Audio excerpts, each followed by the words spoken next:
Hey guys! So for today video, i-share ko lang sa inyo yung na-order kong parcel sa aking TikTok shop. So dumating na nga siya ngayon. And 3 days process din yung kanyang itinagal. So ipapakita ko lang sa inyo yung aking nabili. Ayan. So ito yung modern banig. Yes. Bumili ako nito kasi nga kapag may bisita na gustong matulog dito sa bahay is wala talaga akong kabanig-banig as in. So hindi naman magkakasya yung kama namin kasi good free lang talaga at para sa amin lang yung kama na yon.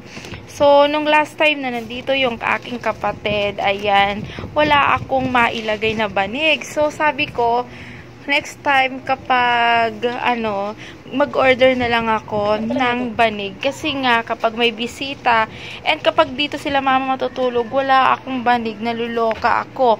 So, nag-check naman ako sa bayan kung magkano yung banig. Alam nyo ba, nag-range siya ng 400 plus.